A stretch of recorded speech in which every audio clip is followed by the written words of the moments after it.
This is the Demystifying Mental Toughness podcast, hosted by David Charlton, and you're listening to this podcast to help you build your own mental toughness, or so that you can support other people or your clients better. Either way, you will learn more about developing this plastic personality trait that all but guarantees that you will perform better and lead a more prosperous life. Welcome back to the Demystifying Mental Toughness podcast with your host, David Charlton. So today is part 2 and an episode where I build on last week's episode on how to help footballers who've been released from their clubs or their academies. And as a little recap on last week's episode, I just want to highlight the 4 key take-home points. Number 1 was try to keep the situation you're in proportion. Secondly, see the setback that's occurred as an opportunity to develop yourself. Thirdly, we had deal with the situation the best you possibly can. And then lastly, accept that there are better ways of doing things and be open to exploring different options. And now this week, I'm going to continue the theme and we're going to explore 4 more options. So 4 other points that link to Peter Clough's mental toughness framework. So yeah, let's dig in there. Let's look at helping you. Number 1, see yourself as a worthwhile person. So what do I mean by this? Well, the likelihood is you might be in a difficult situation right now. Your dreams might be feeling like they've disappeared, like they've been crushed. So you're not feeling great about yourself nor the situation. As a result, it may have an impact on your identity and how you feel about yourself as a footballer and as a person as a whole. So how do you get out of this? Well, I'm going to give you some questions to mull over and think about. And if you've got a pen and a bit of paper, that might well be helpful for you too. Firstly, what are your strengths as a footballer? You know, there's a good chance that you've forgotten about your strengths right now. All you're doing is thinking about the negatives, the things that you can't do. So I'm hoping this question is going to help you recognize actually what it is that you're good at. Number 2, what have others complimented you on in the past about your football? So is it your technical ability? Is it your levels of commitment? Is it the fact that you're a good tackler? Or if you're a goalkeeper, maybe you're good on crosses? Have a think about that. And again, scribble down some notes. This can really help you shift your perspective. Number 3, what have you accomplished in the past in your football that has made you feel really, really proud? Is it the way that you responded to an injury? Or is it the trophies that you've won and collected, man of the match awards perhaps? Or was it the way you responded to being dropped by a coach at some point? Have a think about it. Now, you know, these are just 3 questions, but 3 very, very important questions to ask yourself. What they are going to do is help you recognize that there are a lot of good things about yourself. And I'm hoping it's going to impact on your confidence levels and how you feel about yourself.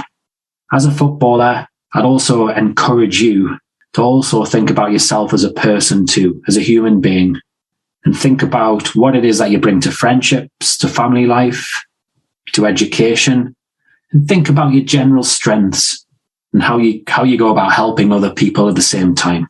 So now we've got point 2. So point 2 links to interpersonal confidence. So here we are.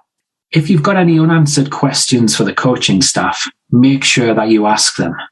Often when I speak to players who've been in this type of situation, they can reel off loads and loads of questions, easily reaching double figures, questions they wished they'd asked, but they didn't. So if you've got the opportunity, I'd really advise that you do ask some of these questions. The first thing you might want to do is get a pen and paper out again and actually just write down what these unanswered questions are. And then make sure you pick up the phone, send an email, send a text, and try and organize a time and a place to meet the coach and ask some of these questions. And the one last thing about this is one very, very important question.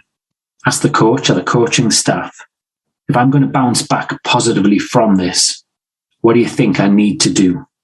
Now we've got point 3. Point 3 is create some goals to work towards. So that's right.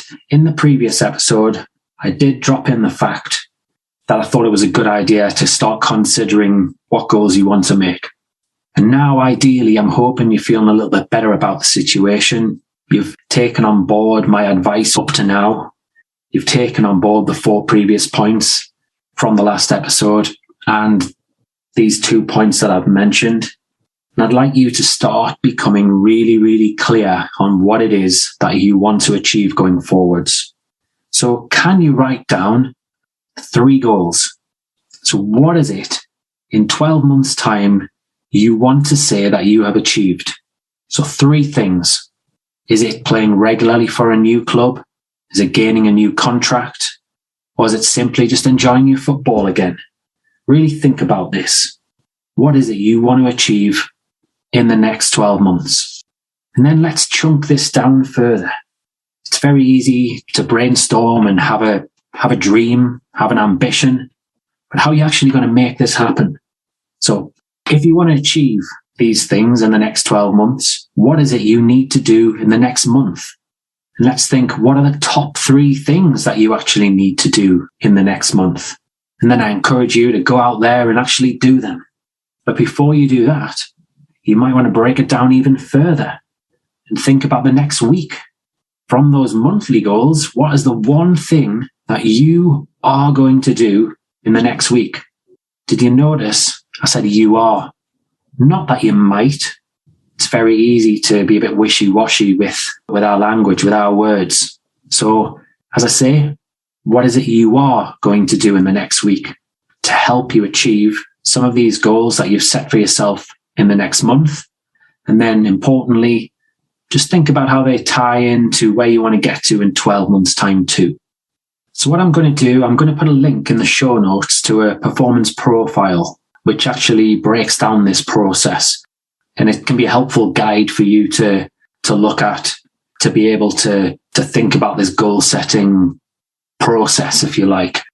In there, you'll notice different things. It might be like you want to work on your fitness, and that's going to have a big impact on your goals. It might be your strength in the gym, or it could be different technical aspects of your performance that you need to work on. Or obviously, lastly, it might well be the psychological side. And if it is the psychological side, I'll put a little plug out there. Please do get in touch with me, or some other sports psychologist potentially who could help you. So now you've set your goals.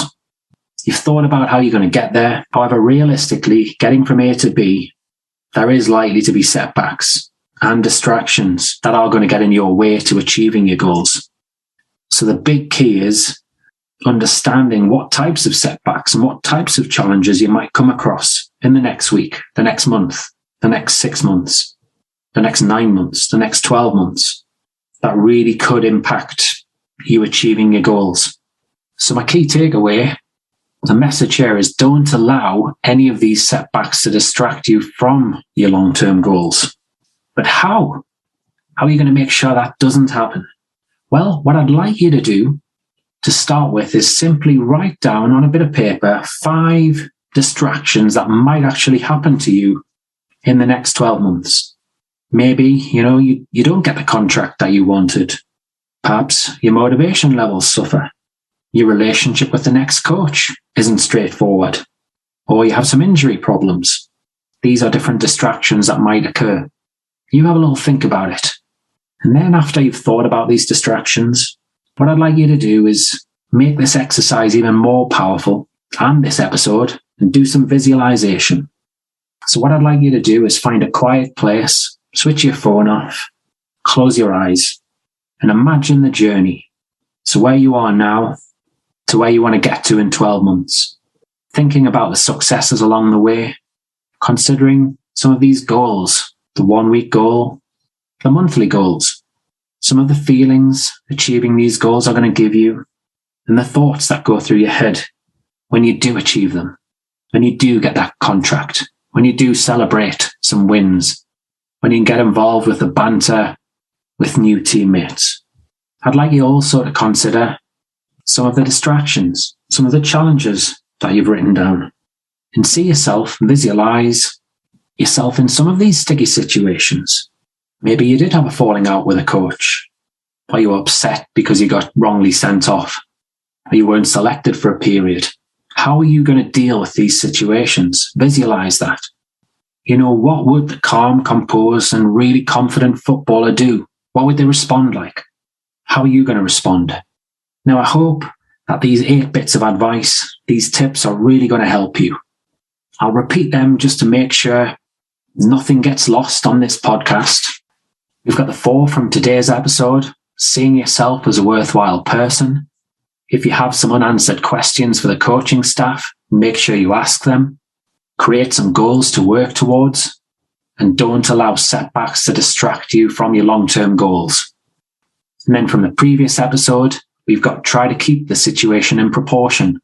See the setback as an opportunity to develop yourself, deal with the situation the best you possibly can, and accept that there are better ways of doing things, and be open to exploring different options. This podcast, it's all about mental toughness. As the title suggests, demystifying mental toughness. So these 8 messages there really do link back to a mentally tough person. This is how a mentally tough person would deal with some of these situations that you're likely to come across, with some of these challenges.